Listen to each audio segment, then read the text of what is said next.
bit more from me in a few minutes. For now, I simply want to let you know that we're about to experience a special treat. A visit from a woman named Sush Funk, who has come to us all the way from Plusnout, Manitoba. You'll find out more about Sush and the story she has to tell a little later on. For now, all you need to know is that Sush, and she told me I'm not quite pronouncing that right, but anyway, is the only living descendant of Sarah Binks, and that her story concerns a secret love affair. Someone here knows who Sarah Binks is, between Sarah Binks and Walter de la Mare. As for these characters, all will become clear as we proceed.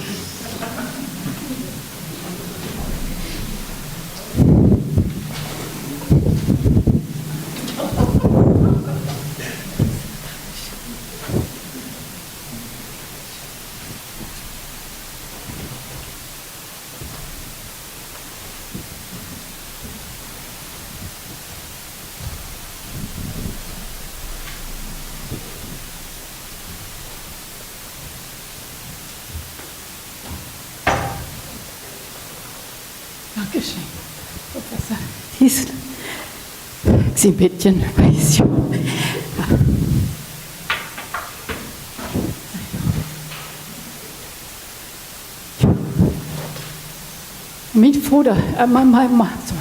My father always said, "Believe blows, be the waterhead," yo. And I have something to confess. That story that Professor Thiessen said I would tell you, I cannot tell you. I have forgotten it. I have forgotten it. Professor Redekop phoned me and she said, in Waterloo, they want to hear your story, yeah? And I said, which story? I don't have just one story. And she said, well, that story what you told in my college here in Toronto, from Sarah Binks and Walter de Mare. And I said, Walter de Mare? I know of Walter de Fair, but I don't know of Walter de Mare. Sarah, I know, that is my name. Sush is Flottage for Sarah, but Walter de Mare, that love story, I don't know. So Professor Redekop says, oh, she says on the phone, she says, Sush, how old are you now? And I said, well, how old do you think I am? I'm 92. And she said, I don't believe it. So I said, so why you ask? So she says, you still live in Plusnout, or where you live now? And I said, well, where you think I live? I live in the Ebenezer Home in Altona. And she said, I don't believe it. I said, so why you ask? So she says, well, you come anyways, yeah? You have that bag that you had all full of shunt. And you take some stuff out of there, it will remind you, and you will have other stories to tell, yeah? And I think to myself, which bag? I have many, many bags, but I don't say because I know she will say, I don't believe it. So I say, but you know, and I no longer can speak the English very good anymore. Is with me almost all just Plautdeutsch and Hochdeutsch, Jüdisch. I never have been able to talk. And she said, oh, then for sure you must come. In Waterloo, they love to hear the Plautdeutsch. And you say even just one word in Plautdeutsch, like Plusnout, and they already all laugh, yeah? So they will almost laugh themselves dead if you speak lots of Plautdeutsch. So, okay, I say, well, I go back to my friends in the Ebenezer home to talk about now what kind of stories I maybe could tell. And at Ebenezer home we have very, very good, I have good friends. I have one fun friend, she is like a Zasta to me. Her name is Zeus, yeah, that is that's Plautich for Susie, yeah, Zeus. It means also sweet, which is good. She is sweet. And she is a very good friend. And she speaks Plautich, and she speaks Judith, and she speaks English, and we speak all together, all uppermixed, and we can talk about anything. She's such a good friend. But it's a little harder with our other friend, Tina. And Tina, she is already 100 years old, and she, she was one of those Rusländer. Do you have some of those in Waterloo? Yeah, Rusländer. In her family, they go way back, and they did Metfleet. How do you say Metfleet? On purpose, they forgot all the Hochdeutsch, yeah, and they teach their children their kindern just to speak Hochdeutsch. Plautich was all gone. And so then the kindern forgotten the Hochdeutsch, and they speak only English, and everybody forgotten the Hochdeutsch, and everybody forgotten the Plautich, and they all just speak English. But that would not be so bad. Now Tina, she is very old, and she has forgotten the Hochdeutsch, almost all the Hochdeutsch. The English is kaput, all gone. She can only remember the Plautich. All she could talk is the Plautich. That would not be so bad, yeah? Is her Muttersprach, is her, mother tongue, yeah? But what was the worst thing is Tina had married again when she was already old. And her husband also is a Rusländer, but he is from the very stuck-up kind, and he has a son. And his son's name is Ranald. His son's name is Ranald, yeah. And his son, he came to visit, and he shamed himself so much that his papa's wife could only speak Plautich, and his papa was speaking Plautich. And he said, she spoke English when you were married, could she not at least speak Hochdeutsch? It is so prost to hear you speak Plautich. And after that, Tina, she would not speak Plautich anymore to Zeus or to me. And she said, no, don't speak to me in Plautich, that's so prost, that is so prost, no Plautich. So Zeus and I, we all the time now, when we speak to Tina, we just practice her the Hochdeutsch, so she can get her Hochdeutsch, so that the next time when that Urschloch comes to visit, that then she will be able to speak Hochdeutsch. And do you think he comes? Do you think he comes? No, he doesn't come.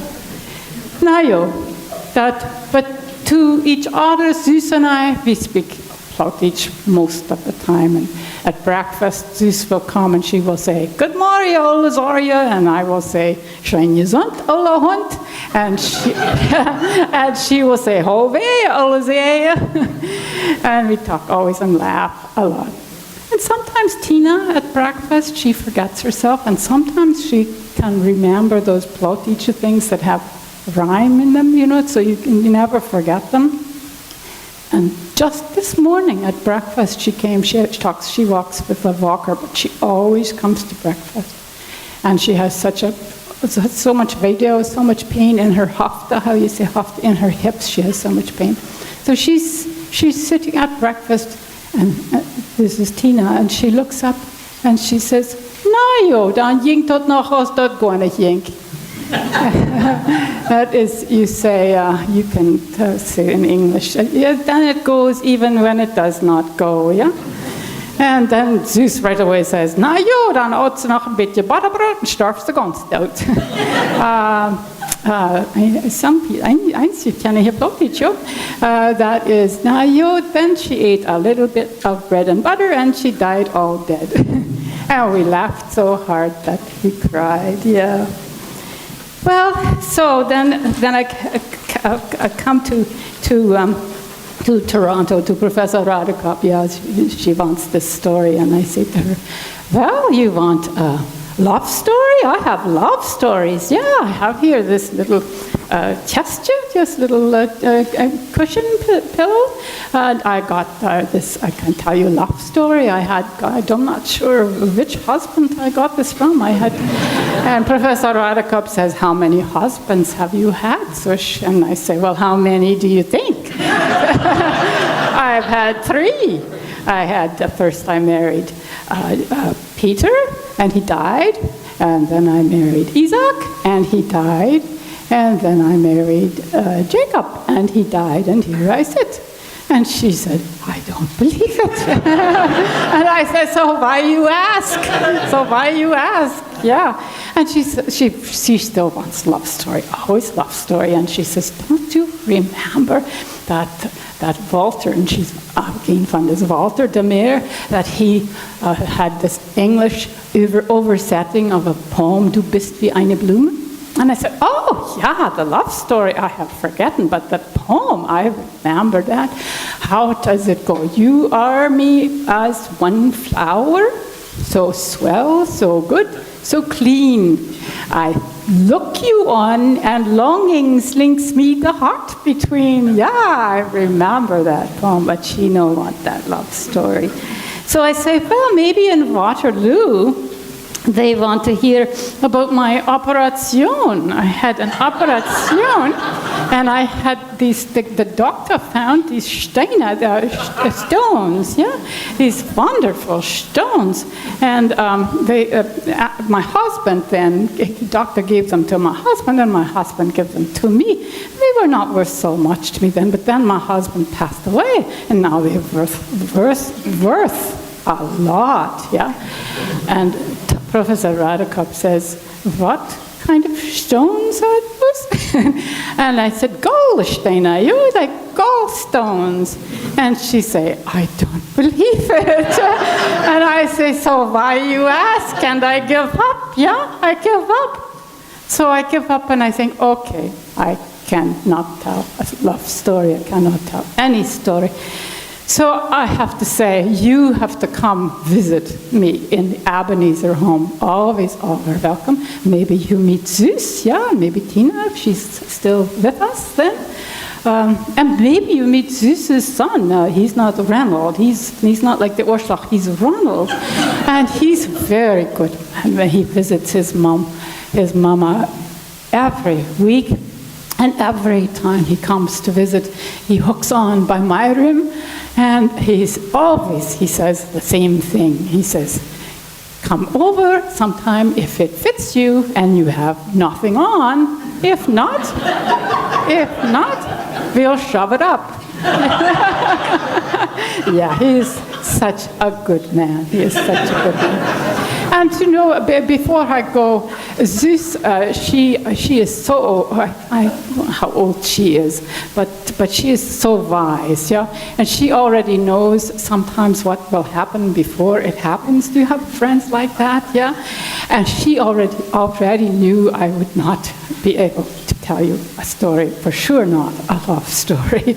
And so she said she would give to me, she got from, Zeus has a son in BC, and his wife Elsie, she got these special, very special candies, and she said in Waterloo they have all these Russlande, and she said in Russia the kindern always got these special lobster candies, and I say I don't believe it.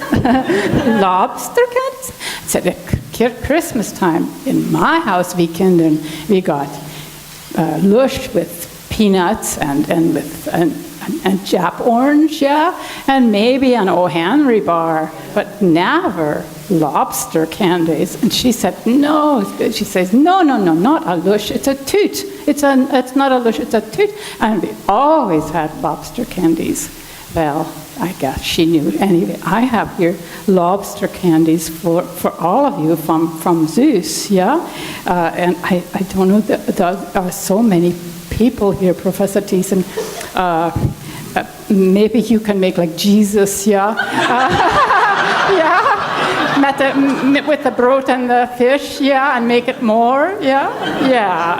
I will leave them here, and you can make sure everybody gets some. Now, my father always said, auf Wiedersehen, wenn hier, dann da. You know what that means? If not here, then there. Yeah? But auf Wiedersehen. But Zeus and I, we always say, oh, die, je reist in een grote tij. Grease your big toe. Yeah? Not grease. Greet your big toe. Yeah. Oh, die. Oh, die.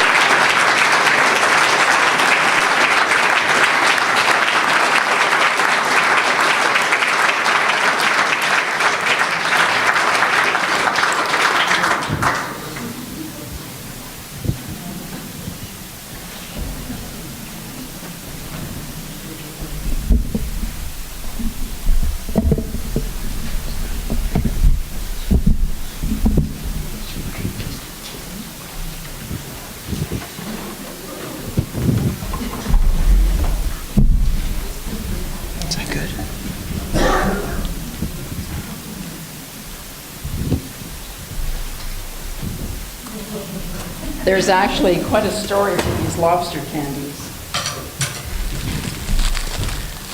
A Mennonite novelist who shall remain unnamed was quizzing a number of people of his generation about what we got in our bags on Christmas Eve.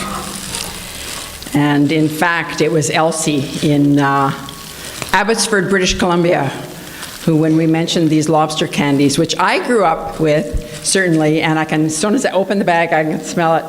It's a red sort of raspberry candy. You can smell the peanuts. So if anybody's got there might be peanut allergies, so I won't distribute them at all then. Are there any peanut allergies in the room? No? I guess it's okay then.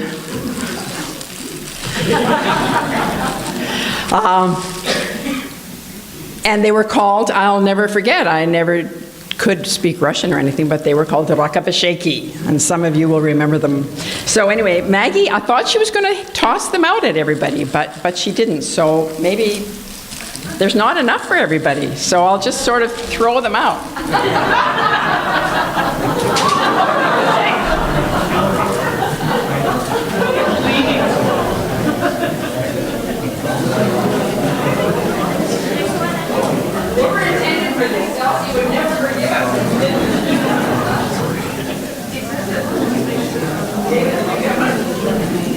I got a bunch of, Elsie sent me a bunch of. Yeah, here. I have another one. For donation. I have another one.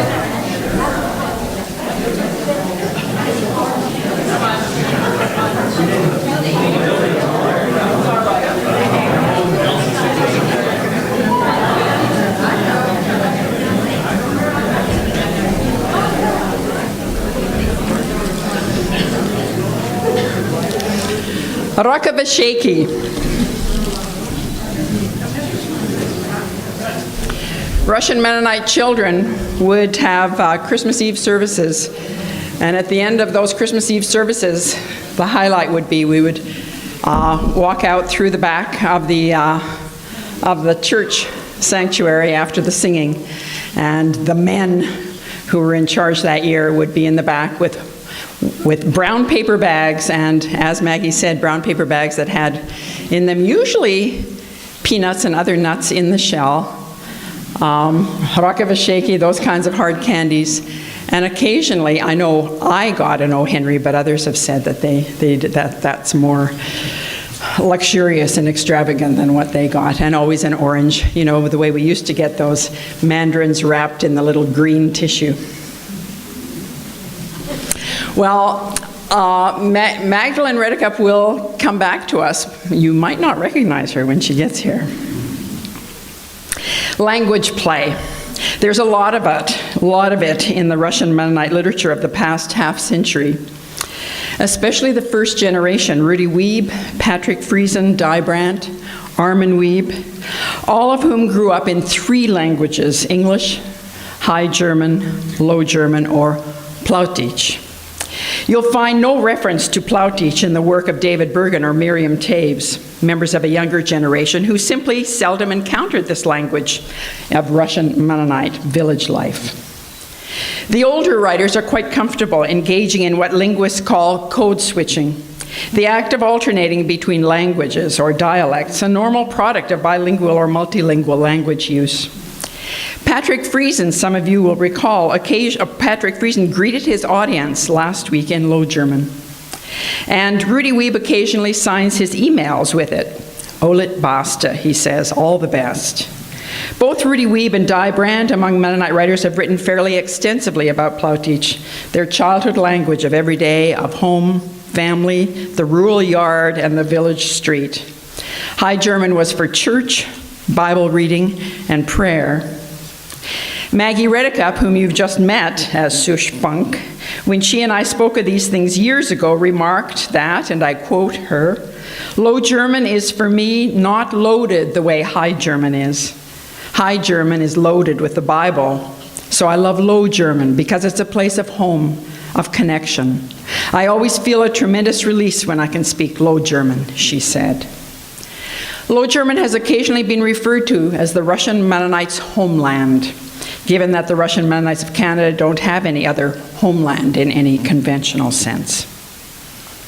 As it turns out, Low German has been preserved in its purest form by the descendants of the Kortitsa or Old Colony Mennonites who emigrated from what they simply called Russia to Manitoba and later Mexico and South America in the 20th century. The language continues to be spoken by some 300,000 Mennonites, not where it originated, but in Canada, the US, Mexico, Brazil, Bolivia, Paraguay, Honduras, Belize, and Argentina. Low German, Plautich, was a literary language until the 17th century, but since then has functioned mainly as a colloquial language with no standard orthography until a few Low German dictionaries were issued in recent years. But Low German has serious fans, besides Magdalene Redekop. There is a group of Plattdeutsch aficionados in Germany, for example, so dedicated to preserving the language that perhaps as many as a dozen of them travel regularly together to spend time in one of the spots in the world where Low German is spoken. They produce a glossy magazine called Friend, Low German for friend, devoted to the culture and literature of Plattdeutsch, and they run a publishing house named after an iconic Mennonite food, the Zweibach Verlag. Zweibach Verlag is just one of the many interesting projects that make up the richly textured, even multilingual literary landscape of 21st century Mennonites. Other enterprises that punctuate this landscape are research and scholarly writing projects, such as those undertaken by our next two guests in this series. Magdalene Redekop, a scholar who has read and written about Mennonites writing in Canada for some 3 decades, and Robert Zacharias, who has more recently begun to work in the field, and who is without question a leader among the next generation of critics of Mennonites writing.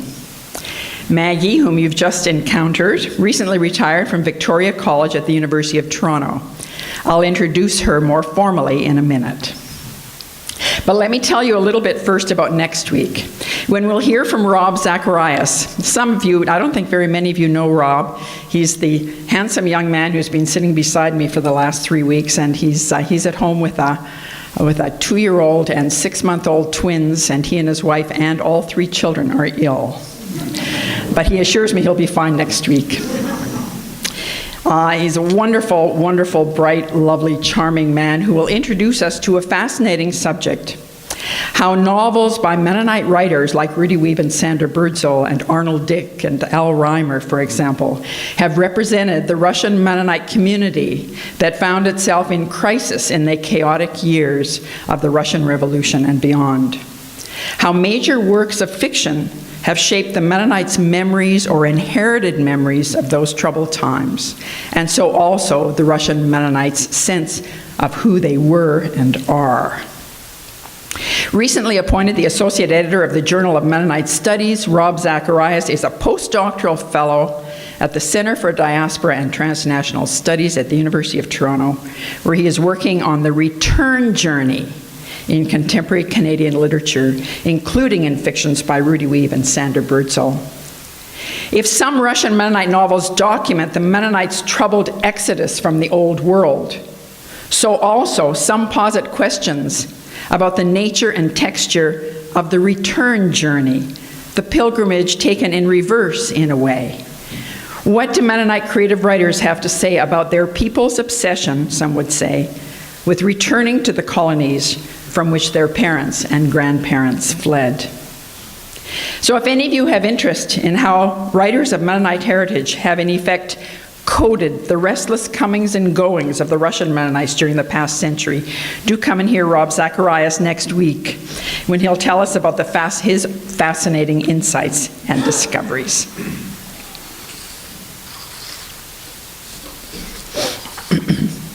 Now back to tonight's delightful subject of laughter with our transforming and transformed performer guest, Magdalene Redekop. Maggie was born the last of 12 children in a Mennonite community in southern Manitoba. She was so far to the end of the line that she had nieces and nephews before she was born. She found a place for herself in the family home soon enough, she told me some time ago, quote, on a kitchen stool between the wall of the dining room and the kitchen and the space between the stove and the wall. There was a stool, and I would sit on that stool right next to the stove, and that's where I would read.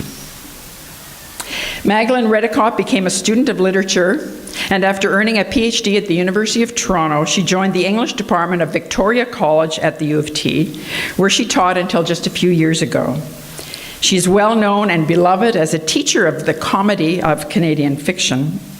She's a respected specialist on Alice Munro and a much valued scholar of Mennonite literature. She's published widely in the field of Mennonite writing, including a few years ago a long article entitled The Mother Tongue in Cyberspace in the very first issue of the online journal for the Center of Mennonite Writing. By the way, you can access this online journal, another interesting project in the landscape of Mennonite literature, by Googling simply Mennonites writing, all one word. A lot of fascinating material there. One of Maggie's even more recent scholarly publications is an article entitled Haunted by Hymns, The Fate of Melody in Mennonite Poetry. Magdalene Redekop's current major project is a monograph tentatively entitled Making Believe, Mennonites and the Crisis of Representation. So you see, academics never really retire. Tonight she brings with her a love of laughter in Mennonite writing and a wealth of energy, passion, and insight about literature, clowning, and life in general. Please join me in welcoming her to the stage once more, Professor Magdalene Redekop.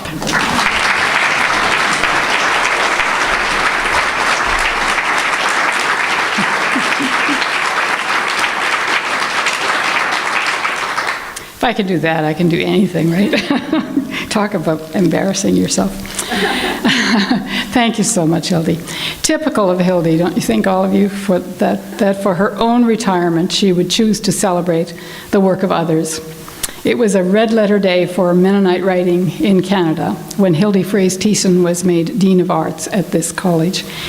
Andrus Taskins has recently spoken about the Mennonite miracle, the blossoming of Mennonite writing in Canada. There is not another person on this continent, take my word for it, who has done more to nurture this phenomenon than Hildy Fraser-Thiessen. As a skilled cultural midwife, Hildy always has faith in the life to come and has been present at many births, including, unfortunately, tonight's rebirth of Sush Funk. You can blame me for the amateur quality of the acting, but for the fact that Sush appeared at all, blame Hildy. Multiply Sush many times over, and you can see this woman has a lot to answer for.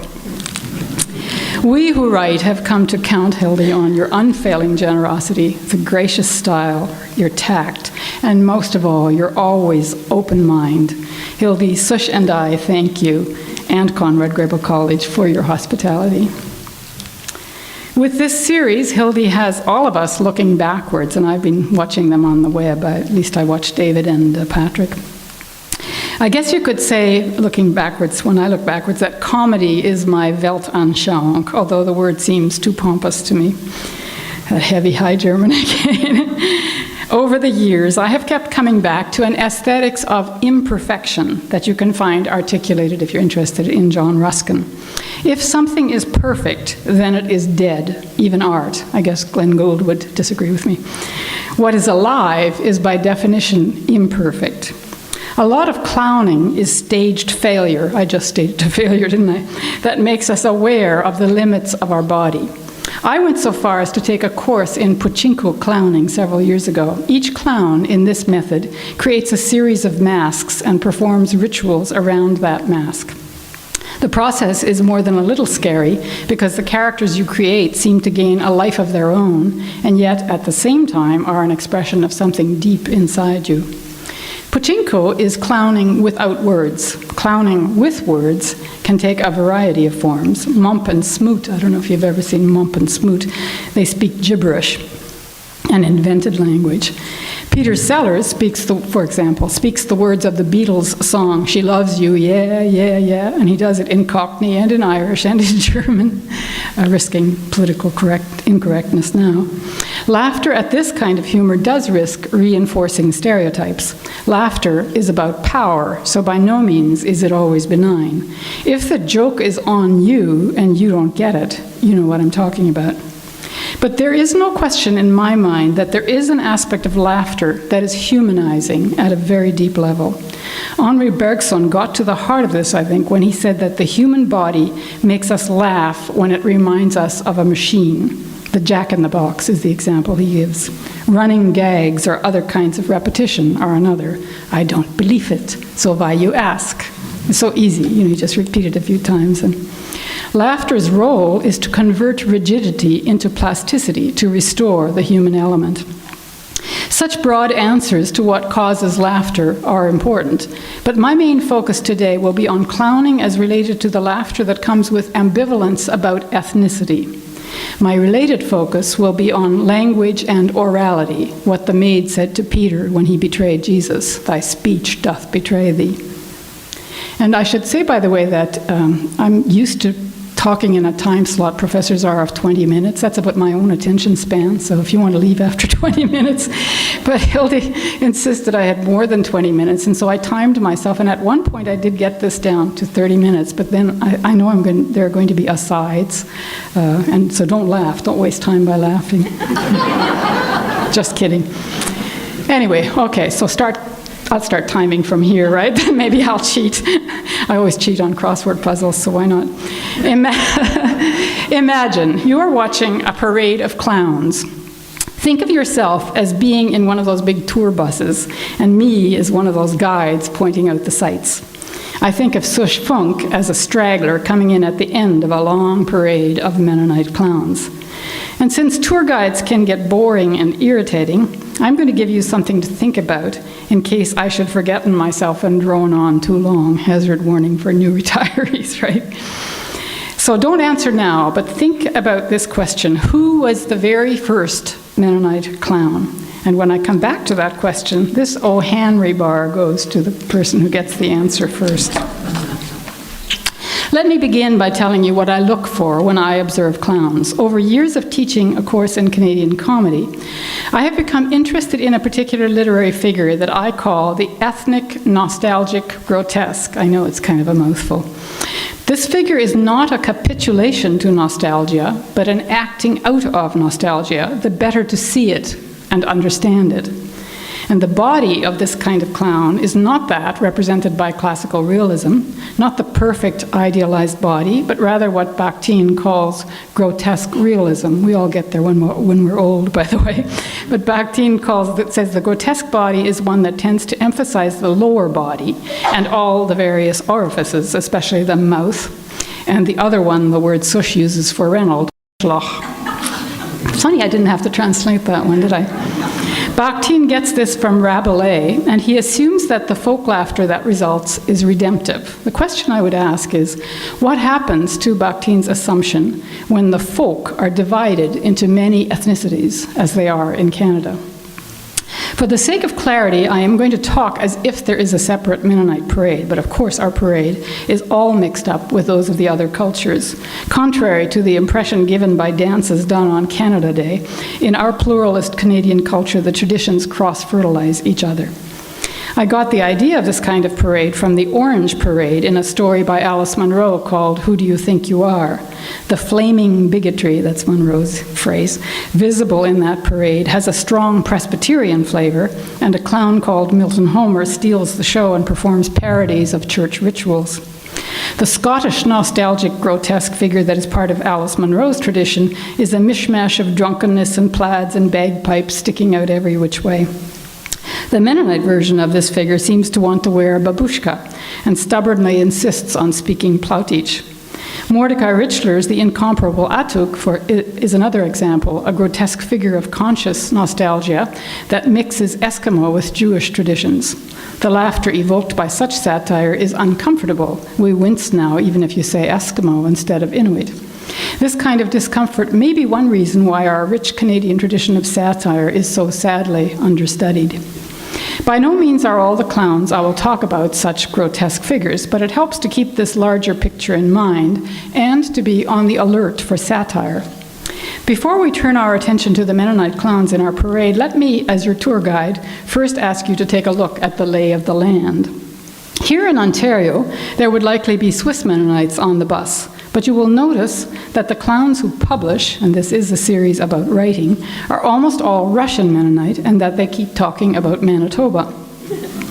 Here in Ontario, it is all peaceful, rolling countryside, and there are Swiss traditions of tolerance that have shaped the history of this province. But we Russian Mennonites, we keep thinking in terms of Ditseed and Yantseed, us and them, whether it's two sides of a river that cuts through the flat land of the prairie, or it's the Molochna or the Kortitsa or the GC and the MB, always there is that fault line. If you look at the larger North American picture, however, the two main kinds could be seen as the Swiss branch and the Russian Mennonite branch. Peter Erb, an astute cultural critic, has reflected on the reasons for the difference, the embarrassment of riches in writing by Russian Mennonites in Canada, and what he calls the paucity of it among Swiss Mennonites. There are notable exceptions, but the numbers are there. Music is another story, of course, which is an interesting subject, but not my subject here. Certainly, when it comes to clowning, it is not for any lack of humor that the Swiss Mennonites are not part of my writing clown group today. Erb writes about the self-deprecating humor of the Pennsylvania Dutch, and I've no doubt the Amish also have a rich oral tradition of humor. Swiss Mennonite poet Jeff Gundy once put forward the humility theme as the requisite ingredient of Mennonite writing. He joked about himself as a Swiss Mennonite boy hanging his head in shame while listening to Hildy Fraser Thiessen boasting about the number of awards given to Russian Mennonite writers in Canada. To which Al Reimer responded that humility should not be a litmus test to determine Mennonitism. As for me, I think the quarrel about who is the plainest of us all has long since been won. As Haas and Nolt, who are Swiss Mennonites, say in their starter kit for new Mennonites, the difference between them and us is quite clear. We may live on the plain, but it is the Swiss who are the plain people. And they also note that Russian Mennonites think Menno Simons is the founder, but Swiss Mennonites know that Conrad Grebel was. I mention these friendly family quarrels for a reason. When the wheels on the bus spin round and round and the argument makes no progress, then it is time to get out and see what the obstacle is. And since the clowns are clamoring for attention already, maybe it can help to look at them and see if the answer is there. Why do they make such a spectacle of themselves and embarrass themselves? As I was preparing to be Sush, I kept thinking of backing out, by the way. I kept thinking to myself that I must have been nuts to agree to do this. But why did I? And I'm not alone in my foolhardiness. Paul Thiessen has commented somewhere, I have to ask you where, because I can't find the reference, maybe I'm making this up, on a histrionic tendency in Mennonite culture. Am I right? Did you say that somewhere? Yeah. You forgetting. Anyway, I think if you said that, there's plenty of evidence of that. Think of how many of us are opera singers. When asked by an interviewer if his Mennonite background presented any kind of an obstacle, Ben Heppner joked that his mother was mainly worried that he might have to sing while wearing a dress. And Miriam Toews seems to have surprised herself when she agreed to act the main role in the Mexican film Stellet Licht. Might such a tendency to theatrics be a recurring impulse because it is countering something else in Mennonite culture that is very powerful and that is a block to creation? And if so, what is that something else? My short answer to that question is the emphasis on plain style that is part of our Puritan tradition. Nomi, in A Complicated Kindness, sums it up by listing all the things forbidden. You've probably all read this. Movies, drinking, rock and roll, having sex for fun, swimming, makeup, jewelry, playing pool, going to cities, or staying up past 9 o'clock. That was Menno all over. Thanks a lot, Menno. This absurd catalog reflects the two-world Pauline ontology that Menno Simons articulated so forcefully. There is the world of spirit and the world of matter, and we all know which one is better.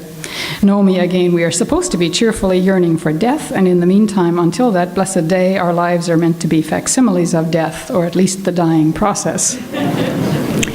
If there is a tendency to physical clowning, or to clowning generally in Mennonite culture, then there is certainly also an opposing force. Coulrophobia, or fear of clowns, is not uncommon, and there may be a Mennonite variation of it. Who's afraid of Miriam Toews? And why? If you have wondered why the artists among us so often sound angry and frustrated, remind yourself that all art, regardless of medium, paint, words, whatever, is made of matter. There are all those bad jokes about minnows and dancing, but music is nothing without some material instrument, the body, the voice, a piano, whatever.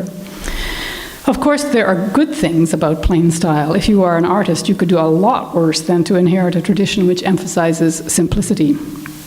The trouble is, as poet E.F. Dick has said, when the plain style is not recognized as a style and becomes a moral imperative. And you can see it most visibly as it is policed on the bodies of women in our tradition. The plain speaking of Mennonite tradition that goes back to the Reformation, furthermore, became toxic when it got infected by the literalism of American revivalism. I'm thinking of those tent campaigns in the late 1950s in southern Manitoba, which is a formative period for almost all the writers that have become important.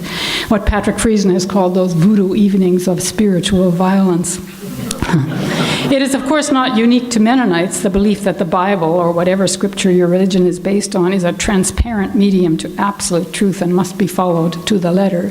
You can talk till you are blue in the face, I know, been there, done that, and you will not get a fundamentalist to see that the Bible is written in many kinds of figurative language and that Jesus talked in riddles.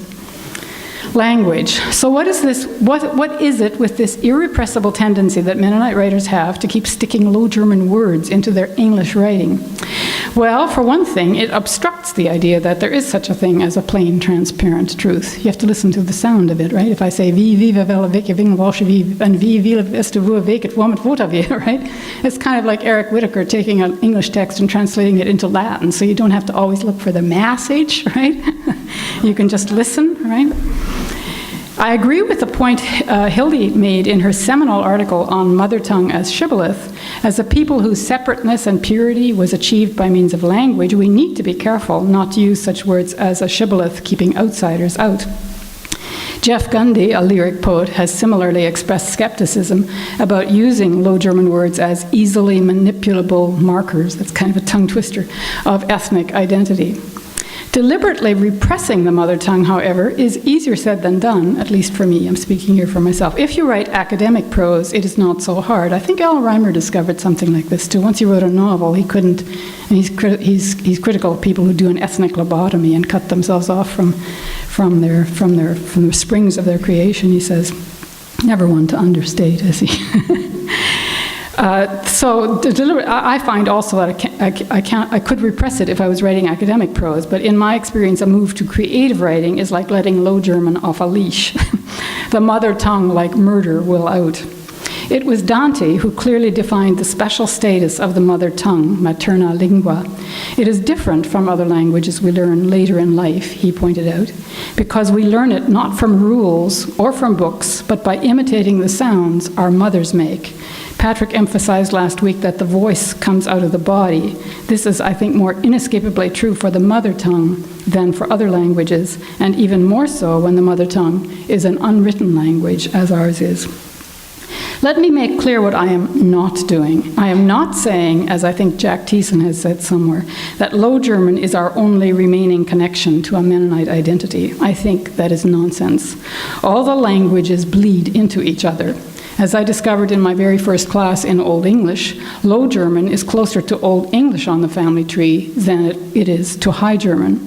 In fact, I was exaggerating Sush's accent partly to draw attention to that. The Low German Zesta, for example, is closer to the English sister than it is to the High German Schwester. I am very much indebted for what follows to an article by James Urey called From Speech to Literature, Low German and Mennonite Literature in Two Worlds. Urey, as you probably know, is an anthropologist, and from way down there in New Zealand, my friend sometimes sees us with disturbing clarity. He points out some important differences between the world of Russia and the world of Canada in terms of Low German. During that time of economic prosperity in Russia, when Mennonites had a privileged separate status and there was what he calls a quasi-nationalist world, Russian servants, including nursemaids who took care of children, learned to speak our mother tongue. At the same time, some young people, potential leaders of the Mennonite community, began to speak Ukrainian or Russian as their first language. The equation of High German with Mennonite religion, especially now that many of the religious leaders had received higher education in German or Swiss theological institutes, raised the issue of how best to maintain High German in a Russian environment. Low German came to be viewed by some as an unnecessary, common, and uncultured form of speech that stood in the way of learning High German. In Canada, of course, High German was out of favor, and it was English that was the dominant language. But during the 1930s, Urey writes, many Russlander in Canada continued to look to Germany as a spiritual and cultural homeland, and some became supporters of Nazi ideas and policies. These are loaded issues, and how a writer responds to them depends on his or her particular personal experience. We live history from the inside out, to echo the title of a book by Royden Lowen. There are other groups of immigrants, of course, but most visible among clowns is this split between the Canadier, those who came to Canada as immigrants in the 1870s, and the Russlander, those who came as refugees in the 1920s. If your parents or grandparents experienced the trauma of dispossession and loss in Russia, then you are very close to the events that, in Al Reimer's words, shocked the Mennonite literary imagination into life as nothing had since the age of martyrdom. If you are a clown from that group, you may not be inclined to indulge in any kind of nostalgia. This does not necessarily mean that you are well informed about your history. On the contrary, you might know about your family history only that your father saw his father being shot. That's what Wanda Koop has said at one time. That was all she knew when she was growing up. The silence of the traumatized is a major influence on the creative art of the next generations. In Lenin's Embalmers, which I saw in Toronto at a Jewish theater, a play by Vern Thiessen, our major playwright, it is Stalin who is the clown. Now, don't get me wrong, I'm not saying that these are necessary differences, and certainly this is not a prescription. David Waltner Taves comes from a Russlander background, and he does write about nostalgia. I'm saying I have not done an inventory of writers who are Russlander or Canadier, and I don't intend to. I am mindful always of what Blake said, to generalize is to be an idiot. It's all in the particulars. You should be very suspicious of all the generalizations your tour guide is making here. That said, it's always important to historicize. We think of time as a line, kind of like a road, but in fact, and this is what I'm saying, comedy can make you think of history in a different way, but in fact, the early histories of these two groups are overlapping and not consecutive. The contexts are very different. Remember, I said Sush Funk is at the end of the line of clowns, but her literary ancestors are, of course, behind her, not in front of her. We are all in the same bus, driving forward into a dark, unknown future while watching the receding past in a rear-view mirror. What is it that it says on the side mirror of your car? Objects that are far away may appear closer, or is it the other way around? I never remember. The road behind this bus, our tour bus, does not, in fact, taper neatly to a point. I should be standing like this, right? But then you wouldn't be able to hear me. There's distortion.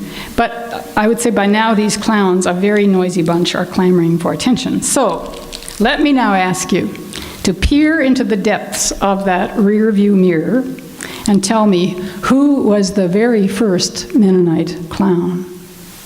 And don't all raise your hands at once.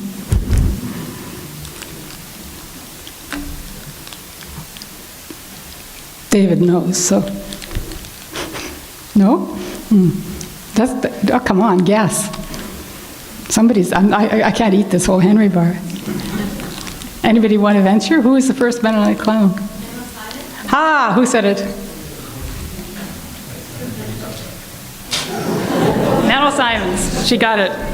If you look closely into the rear view mirror, you will see coming up in the far distance, right behind you, in the far distance, a stagecoach in which Mennel Simons is riding up front, up high, with the driver.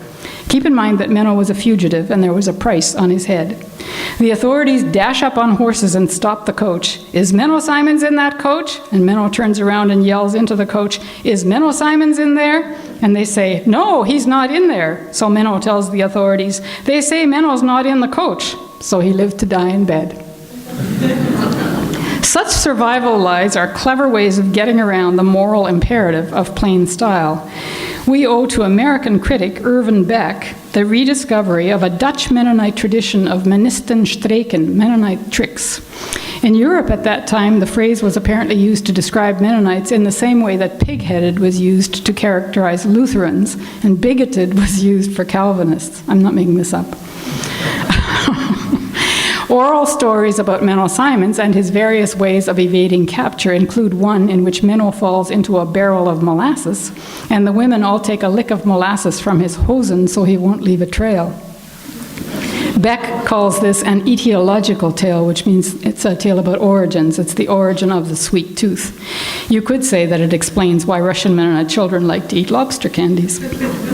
Apparently they're very sweet. My son's girlfriend is Russian, I mean really Russian, not Mennonite, and she says they're very sweet. Beck sees these trickster stories as validating Mennonite culture. I'm quoting him, not Mennonite theology, but the compromised culture that has emerged in applying ideal to reality. This Mennel, he says, is the creator, the quasi-divine figure near the creative origins of Mennonitism, who established the special gifts of the tribe, the sweet tooth and the ability to survive. And in his bumbling behavior in the molasses story, he is the foolish buffoon as well, unquote. And a clown, I would add. Thanks a lot, Mennel. Now we have the tour bus inching forward and the clowns are catching up and demanding attention, so I have to say it is an embarrassment of riches. I will have to be content with pointing out a few interesting ones. Sush gave you candy. I hope I can give you something to think about when you go home and maybe encourage you to buy some books. And remember, please, that this is work in progress, and please bear with me if some of this is still not quite clear. I'm hoping that you will ask some clarifying questions afterwards. So since this is about writings, we can't go to the writings of Mennel Simons because they're not funny, are they? The writings of Mennel Simons, our first clown, will give you lots about that Pauline split world and will help you to define the obstacle that provokes comedy, but nothing to make a bridge to that oral trickster tradition. Mennonite Low German is not a written language, but it is not for lack of trying. Two clowns that do come out of a written Low German are hammering on the windows of our bus at this point. One is fat and one is thin, but they are not Laurel and Hardy or Abbott and Costello. Their names are Kaup and Boer. If you were in Manitoba at the time that the radio station CFAM first started to broadcast, that will be where you first heard them. That's how I know them. I cannot read Low German. I just simply don't have the patience. So it's my memory. And actually I read it on that, I do read some Kaup and Boer on that online thing that I did. Kaup and Boer are our very own ethnic nostalgic grotesques. These clowns are the creation of Arnold Dick, identified by most Mennonite literary critics as the father of Canadian Mennonite writing. The accepted view of our literary history now is that it all began with a small group in Russia led by Arnold Dick, whose name was actually Abraham, but he didn't like that because it sounded too Jewish. By Arnold Dick, who, L. Reimer writes, had a concept of ethnic identity that was to a large extent modeled on the German concept of Volk and Kultur. Reimer observes that the Canadier Mennonites, the group that came in the 1870s, had not yet produced, he quote, a single literary writer of any merit. He refers to Sarah Binks by the Canadier Paul Hebert as an isolated literary phenomenon that can be regarded only peripherally as Mennonite. This model of literary history is based on a 19th century view of a body of texts as supporting a particular group identity, and the work in progress that I have is to develop a different way of looking at literary history, but I won't bore you with that.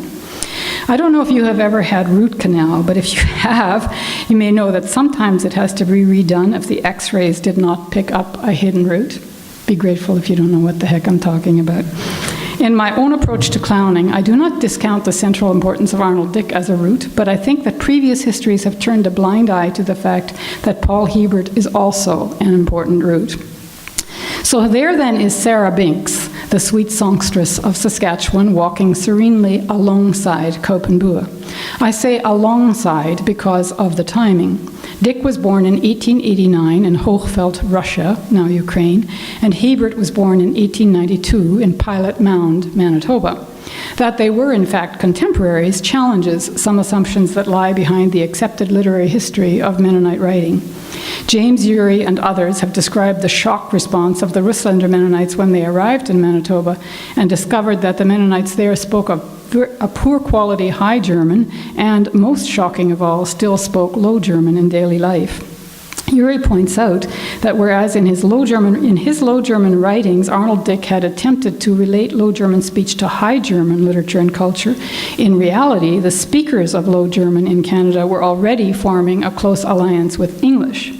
Moreover, the use of Low German in Canada, unlike that of High German in a Russian context, happened, as Urey notes shrewdly, within the bounds of Canadian nationalism, not in opposition to it.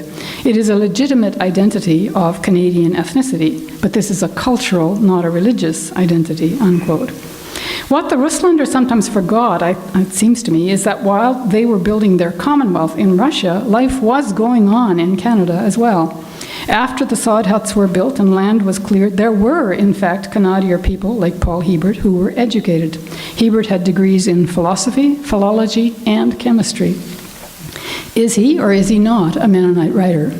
When I raised the question at the end of a conference in Winnipeg a few years ago, Rudy Wiebe responded quickly. Paul Hebert never identified as a Mennonite, he said. But a friend of Paul Hebert's told me that in his old age he talked with some puzzlement about having been disowned by the Mennonites. I am puzzled too. What accounts for this blind spot in our literary history? It's too large a question for today, but when I try to get myself into a Russlander space, and I haven't been able to read you enough stuff from Sarah Binks to make this maybe meaningful, but I wonder if perhaps the meaningless nonsense, if ever there were useless poems, some of them are useless, in Sarah Binks might seem like silly parlor games to Russlander readers. The fact remains that Paul Hebert got into that place where all the languages bleed into each other. He was a philologist. And in the middle of that space, he created the figure of Sarah Binks, the sweet songstress of Saskatchewan. I believe the comedy of recent Mennonite writers cannot be fully appreciated if you do not acknowledge the Hebert root. As Urey points out, much of the recent writing by Mennonites has come not from Russlander who were taught to forget the Low German, but from Canadier whose parents often made a direct transition from Low German to English. Go directly to jail, do not pass go, do not collect lobster candies. Urey notes shrewdly that in the Canadian context, the use of Low German is not threatening, and High German no longer supports a Mennonite identity centered on a sense of religious peoplehood. Low German is out there with all the other plebeian vernaculars, Yiddish to Mordecai Richler, Gujarati to Vasanji. It can be put forward in all its absurdity, and people from other ethnicities recognize themselves in the situation. In the Mennonite world, however, Urey adds, Low German can threaten religious aspects of Mennonite identity. It can be a way of attacking, I'm quoting from him, the sacred shibboleths of the church community and to puncture the pretensions of the learned who stress high culture. It has to be said, I think, that there are also class reasons, the low and the high, to repress the Low German. It's about status anxiety. Perhaps no writer has done more to achieve a puncturing of such pretensions than Armin Wiebe. And here now, in our rear-view mirror, I see looming large two figures, a very big woman and a rather sheepish-looking man, Yash Siemens and his Ota. Ota is definitely a Bakhtinian grotesque. not the ideal classical figure, not the pure and plain bride of Christ, but a grotesque, realistic body with ballooning parts. Of course, the flavor of the humor is scatological. The rhyme about Ota at school, where she is mercilessly bullied. Ota, ota, pestem vota. I won't do the rest. If you read modernist and postmodernist fiction, you know that the male loser is a very popular figure. We are used to seeing emasculated men. I find them not so appealing when they are earnest. But when they are clowns, then yes, bring them on. But even when they are clowns, mostly, think of all those male buddy movies, mostly the women are nowhere in sight, except as objects of male fantasy. But in The Salvation of Yash Siemens, the male loser Yash has to come to terms with Ota swelling up larger than life. The only salvation for Yash, the only way to be a mensch, is to learn to act like a Frühmensch. At the New Year's Eve mumming, Dummheit, Mutatje said, old Dummheit from Rusland. For sure it's Dummheit to be in the box of a 3-ton truck on New Year's Eve with a dress on and Mutatje's pink girdle and her size 49 brassiere full with 2 wind balls. Dummheit. But Hova Jake said there had to be a woman along with the Brumtup, and I am the smallest, so what could I do? Unquote. On that New Year's Eve, the clowns in the wagon end up going to church, to the Sylvester Abend service, and they get all mixed up with the clowns in church.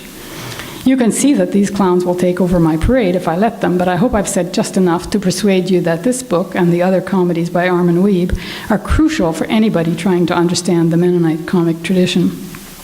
And now I see in my peripheral vision the lovable figure of Tante Tina. She seems to be very close, maybe she's even in this room. Here the new issue raised is that of clowning as related to lyric poetry. As a male poet, David Waltner Taves could have stepped into a comfortable, centuries-old tradition where male subjectivity is represented. It's the I that expresses itself in lyric poetry, and the female is derealized or posited as an object of love. But for David, as for Armin, to be a mensch seems to be to learn to be a Frühmensch. In fact, one of his first books of poetry was called Good Housekeeping. That must have gotten misshelved a lot. Misshelved. For a male poet to realize the female, to give it subjectivity in poetry, is to write what is a kind of dramatic monologue. In this case, it captures ambivalence. The 2 points of view, Tante Tina and Hänschen, act out a complicated kindness. Language is the sponge that absorbs the tensions and that releases them in laughter. Hänschen must be one of those Russländer who spoke High German as a child, otherwise he would call her Tante Tine and not Tante Tina. But if you listen carefully, you can tell that he seems to have learned High German from a woman whose mother tongue is Low German. Tante Tina scolds him. He says Low German is a pile of manure. Listen here, my little boy, I will surround you with Low German. I will piles of it to you be speaking. Then you will know what Low German is.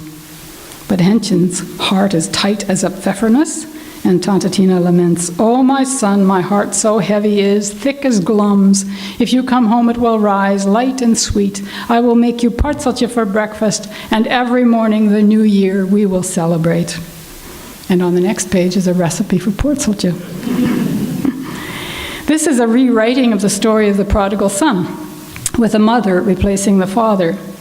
The mother tongue, Low German, seems to be at several removes here, and yet it still resonates. And I would not say that it's just the insertion of easily manipulable Low German words. I think it has to do with a way of doing dialogue and the way of initiating dialogue. I can't go on. My time runneth out. As I come to my last clown, who is Nomi in Miriam Taves's A Complicated Kindness. Luckily, Paul Thiessen will be talking to you about Taves in the last lecture. I have time only to relate her to my argument about ambivalence. Why did this novel make such a big splash? I know Mennonites from Steinbach who are still furious that it won the Governor General's Award. It's the kind of humor, they say, that reinforces inaccurate stereotypes about Mennonites. I have some sympathy with this concern, it may surprise you to know. Heaven knows I am heartily sick of having to explain at dinner parties that I do not quilt. Now I also have to protest that I do not shun. Thanks a lot, Miriam. But A Complicated Kindness is more complicated than that. The first thing to remember is that Nomi's voice in the novel is that of an adolescent. Readers of that novel have not all been Mennonite, but they have all been adolescent. Nomi's voice is full of the energy of repudiation. Don't impose your nostalgia on me, is one of the many slogans in the novel. It is at that level of slogans and vernacular shortcuts that the novel is connecting and resonating with so many readers. What painter Wanda Koop is doing in the visual arts, Miriam Taves is doing in writing, offering a brave response to what Wanda Koop has called our killer culture, a world with too much information, not enough meaning. We live in a world that craves authenticity, and ethnicity is the place where illusions about authenticity are set up and demolished.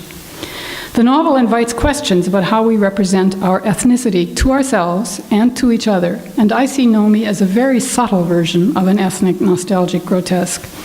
What comes close to the bone for Mennonites is the way Taves satirizes our illusions about community, and does so with the shunning story.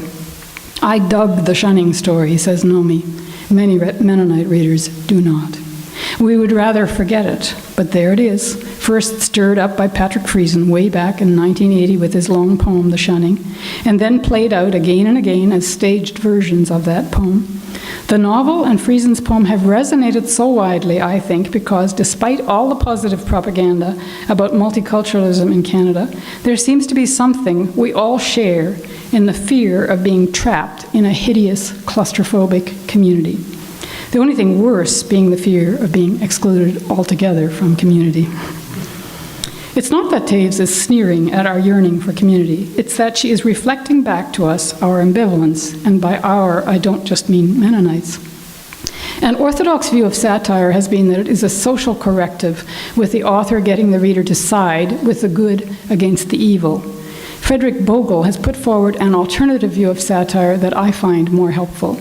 Rather than identifying something repellent that must be exorcised, satirists, he says, fix on something that is unattractive and yet dangerously like them. There is an ambivalence, and satire is a ritual of purification that fails.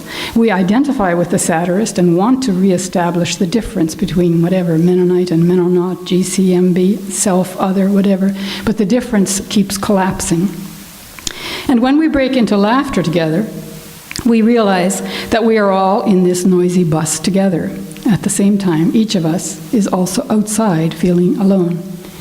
I see that my metaphor of the bus is falling apart, and I take that as a sign that I should stop soon. What can I say? Schluss macht Sinn. I would like to think, though, that the laughter we shared here tonight is at least a little like what Bakhtin called the festive laughter of Carnival. This is Bakhtin. The satirist whose laughter is negative places himself above the object of his mockery. By contrast, the people's ambivalent festive laughter expresses the point of view of the whole world. He who is laughing at the world also belongs to it. Comedy is about leveling, and death is the biggest banana peel of all, isn't it? Leonard Cohen recently commented that his writing deadline now is death. And he just keeps going. One of the strengths of folk laughter is that as we laugh, we acknowledge that we are imperfect. That can get easier as you get older. And in fact, the kind of game that, I don't think I translated it for you, the game that Sush and Zeus play in the Ebenezer home, where it's, how many of you recognize that game? Probably nobody. I feel so alone sometimes. Anyway, the first person to say Good Mario Olazoria at breakfast is the one who doesn't have to be a sow in the end. Because the first person, if you have to be very fast and you have to be alert and you have to say Good Mario Olazoria, which is Good morning, old sorrel. And then the person responds to you, Schein gesund, olle Hund, which is Are you well, old dog? And then you get to reply, Hove Olazoria, halfway, old sow. And they all rhyme, so they're not maybe quite as silly as whatever. And as Hildy mentioned, I don't know if many of you noticed, it was almost a throwaway line, but last week Patrick Friesen began his talk with a Low German saying, "Wo geht up zwei Beine?" How goes it on two legs? Made me think of King Lear, that old man looking at a naked fool in a storm and saying, "Thou art the thing itself, poor forked creature." But these folk rituals are ways of bonding. I'm a fool, you're a fool, right? It's not the same if it's not live, but if this gets broadcast and if Patrick sees this, I think Sush would want me to respond to Patrick. He says, Wo jedet ab zwei Beinen, and I would say, so jedet, and keiner versteht it. So it goes, and nobody understands it, which rhymes. I like the ones that rhyme. They're the only ones I remember. I didn't remember the one that Patrick, so jedet, and keiner versteht it. So it goes, and nobody understands it, right? Nobody understands anything. So what am I saying? I guess I'm saying lots of people can write. You have to be a very fine writer to write the kind of clowns. I've chosen a cream of the crop clowns that we have from our writers, but that when it comes down to it, I guess I'm saying we're all clowns. It's a survival tool. Thank you.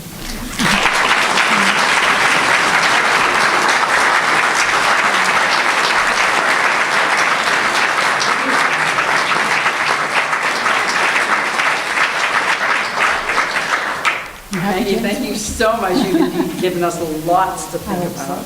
Thank you. I'm happy to answer questions. And she's happy to answer questions. I guess I should stay here so then. Comments, questions, jokes?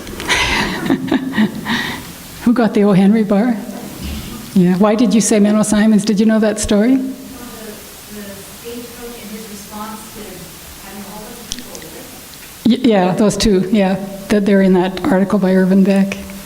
There are more. It was a card game played in Holland, and it had all these cards with Mennonite tricks on them.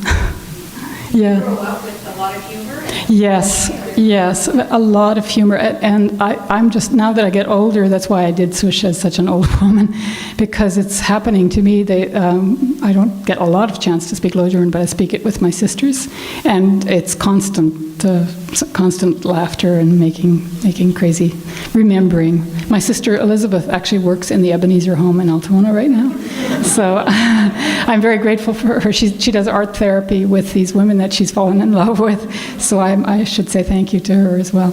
But the stories are hilarious. Yeah, I had completely forgotten. Dan jinkt dat nog, dat kon ik jink.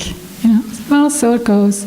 These aphorisms, Ted Chamberlain has said somewhere that if you know them in your culture, then you recognize them in other cultures, right?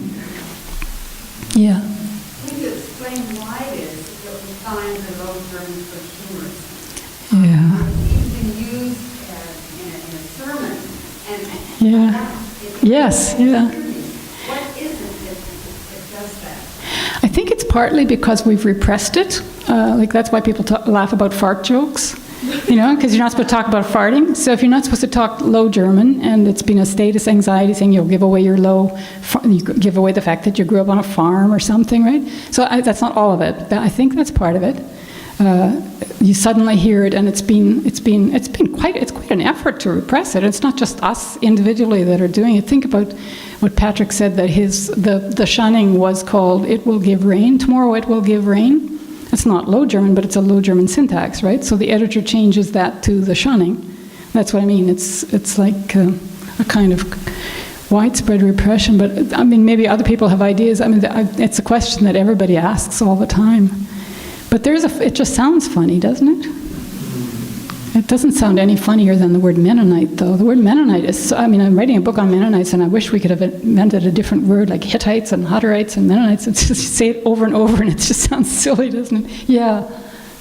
My grandmother was Swiss, but spoke Pennsylvania Dutch. Learned Spanish as an adult. She was bilingual. And she'd get together with her sister, they'd speak Pennsylvania Dutch, and laugh over tears. Yeah. Same thing. I never got it. Yeah. It was a hilarious language. Yeah, Pennsylvania Dutch is not written either, is it? No, right. I also think that's got something to do with it. Like I said, it's in your body more. It's less abstract, and so you're feeling your body, and it somehow relaxes. I don't know. I guess I'm saying I can't answer the question. But all I know is it's wonderful that it does that. I would also say, and actually, I have several friends who work and do research with Low German-speaking people in South America and in various countries, that sometimes, especially people who are working all the time with people who cry in Low German and laugh in Low German and do their business in Low German, that many people resent the fact that Low German is perceived to be just something you laugh at. It's that peasant language we all laugh at. And in fact, I think that's what my sister is finding in the Ebenezer home. Those, if you speak to somebody who's actually speaking Low German, it's not, you're not going to be laughing, right? It's just the language you communicate in.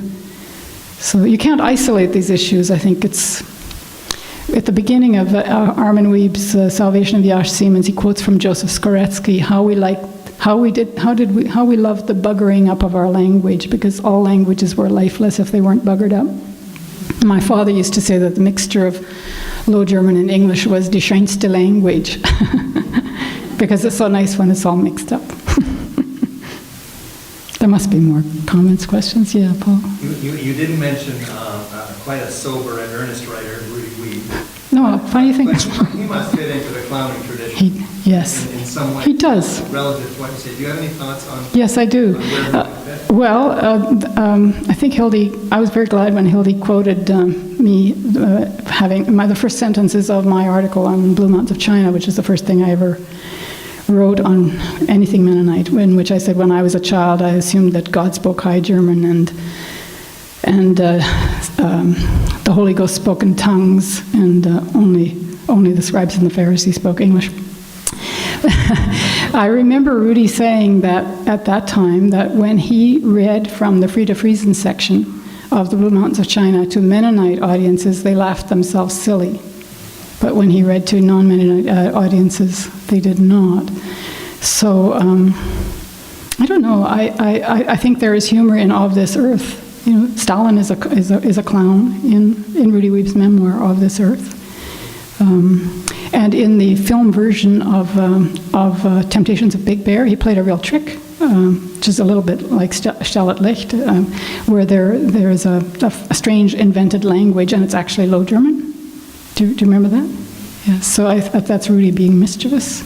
So it's wrong that he doesn't have a sense of humor. But I have a colleague who every time I meet her, she tells me that she had a nanny when she was growing up for about 10 years, the same nanny, and this nanny was Mennonite. They brought the nanny in from Kitchener, drove her back and forth every weekend. And you know what's the most amazing thing about this nanny? She had a sense of humor. So that's the stereotype that people have. Just maybe we split it off. Maybe we only allow ourselves to laugh in one language and not so much in the other. I don't know. That's a stupid generalization. Yeah. When we lived in Germany, there was one year of 1968, at one of the inner town churches, they featured a Low German service. They called it Tautusch.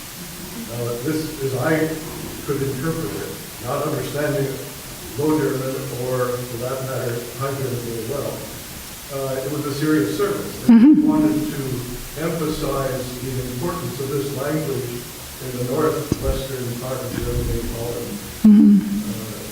So I say I don't think it was a humor, so it's not that use. No, it's a perfectly serious. There's the old Low German edition of Reynold the Fox, and it's not inherently a funny language. It's in the Mennonite context that, and there are many different kinds of Low German now. So I usually say the Mennonite Low German because Low German has been a written language in earlier centuries in other places. So, but for us, it developed, on the way to Prussia, basically. Eventually, the Dutch got left, and then the Low German got developed. So it's quite a particular history. There's a book called The Story of Low German, which I would recommend by Ruben Epp, I think. Yes. I'm trying to phrase this question, but isn't there a necessary connection between language and ethnicity? Like if can you be a majority and be ethnic, or if you have to be a minority to be, like the Low German was, a minority kind of a language. And the other languages you mentioned are also for minorities.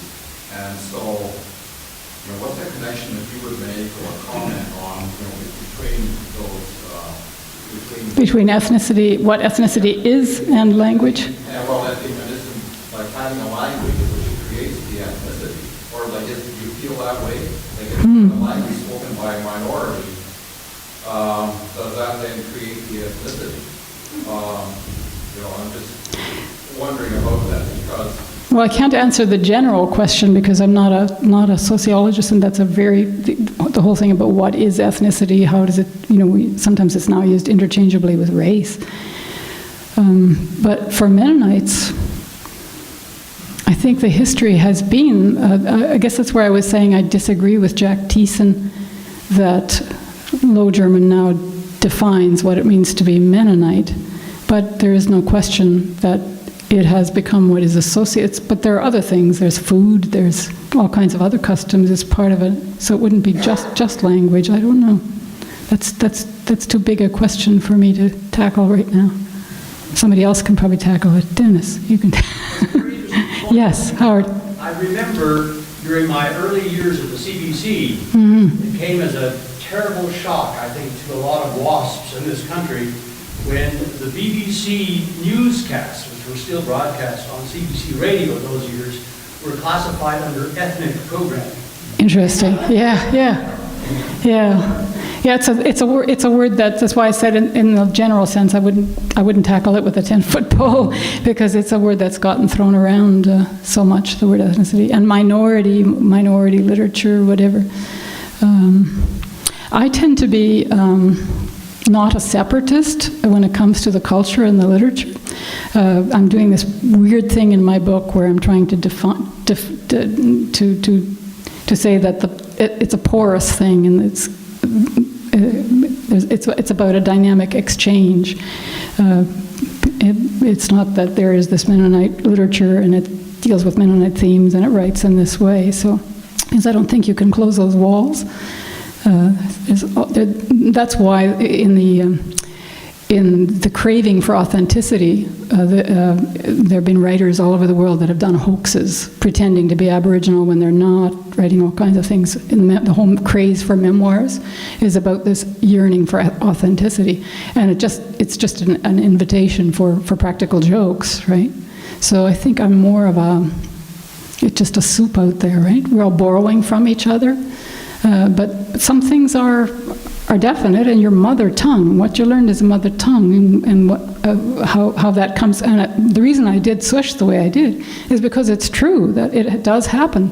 I know particular cases of people who have not spoken Low German in their family, and then when you get old, you forget all the other languages, but the Low German, your mother tongue, is still there. And it doesn't come in a pure form. It comes with a package of all kinds of other history, ethnicity. Off This Earth, doesn't Rudy Weeb have his mother telling Stalin off in Low German? I think so. Yeah. She wants to take him by the collar and tell him off and say, "What did you do? Wo hast du dem gebracht?" Her brother, who got vanished. Yeah.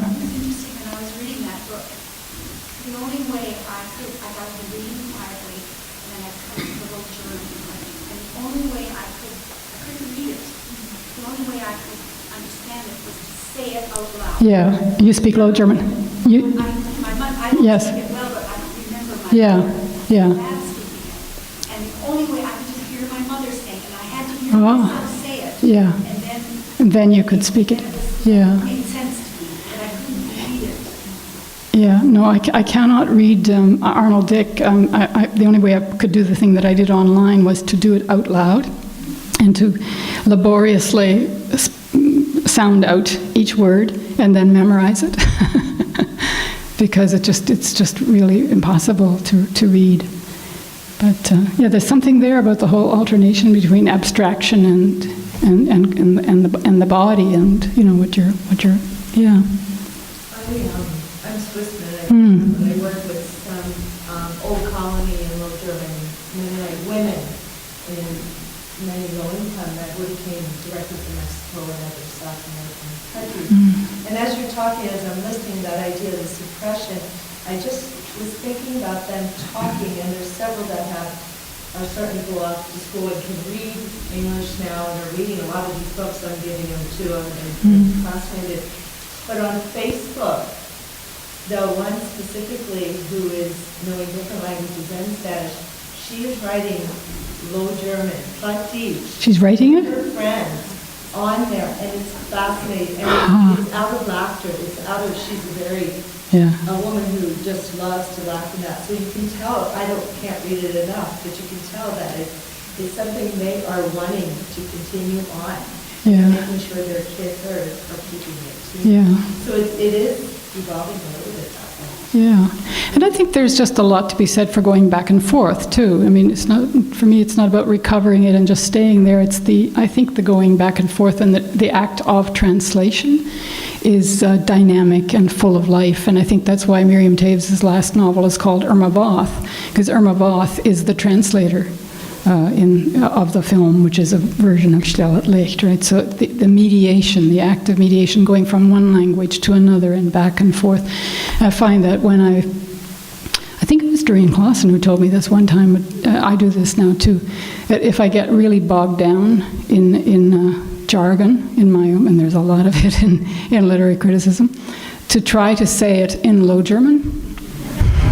If you can't, I think maybe it wasn't Doreen, I shouldn't put words in her mouth, but it was a friend of mine who speaks Low German, and she said that if she couldn't find a Low German word for it, she didn't use it. Then you wouldn't use very many words, because Low German doesn't have a very large vocabulary. And I should say that English feels like my mother tongue, but I don't know I've warned my children who do not speak Low German or High German.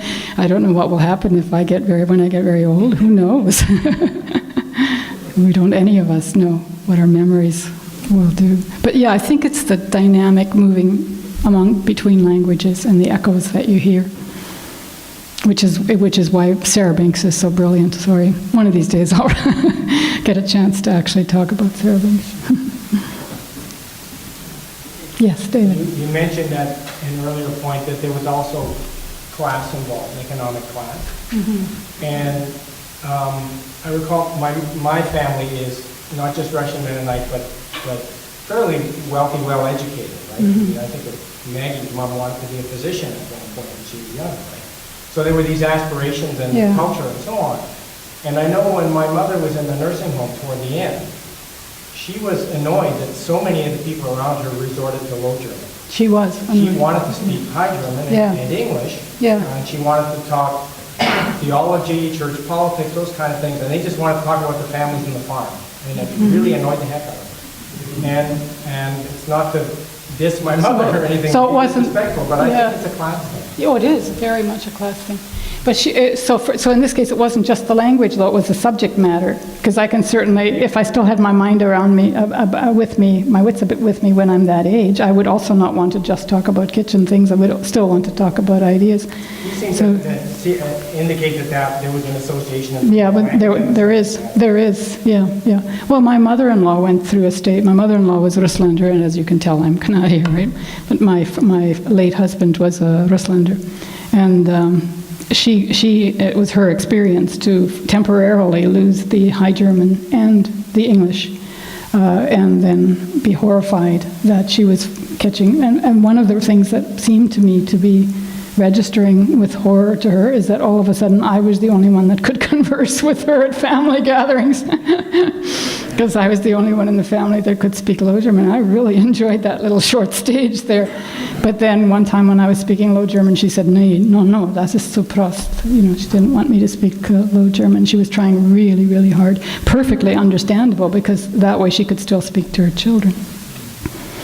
Yeah, my husband was, my late husband was trying when my father died. He had started to try to learn to speak Low German, but then my father died and he quit. But I think when his mother started to speak Low German when she was old, he was always wishing he had learned Low German.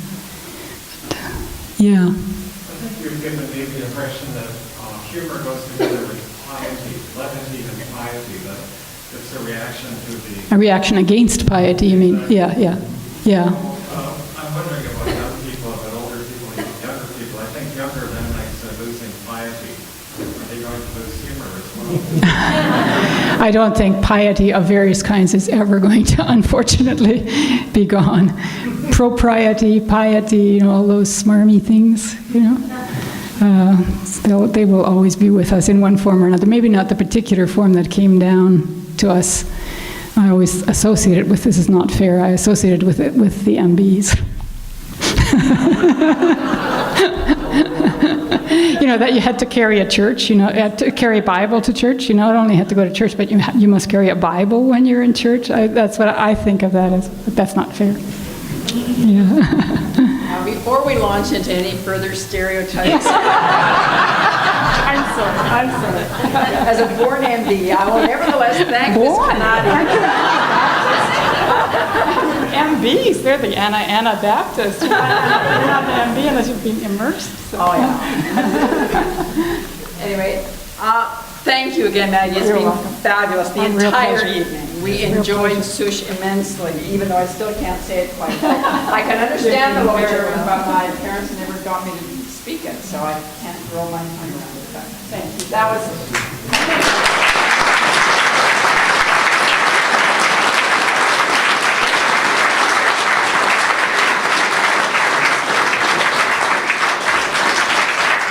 If you don't mind, one last note. Lowell Ewart, our Director of PACS, has asked me to announce a lecture that's happening at St. Jerome's tomorrow on Dr. Glenn H. Stotson, the Louis B. Smeets Professor of Christian Ethics at Fuller Theological Seminary, is going to talk about just peace and the dialogue that's going on in ecumenical churches about just peace. That's tomorrow night at 7:30 at St. Jerome's. Thank you so much for coming. Again, it's just such a wonderful thing to have people interested and responsive to these evenings. I'm just really thrilled. So do come again next week and on, and have a good evening. I hope the weather holds.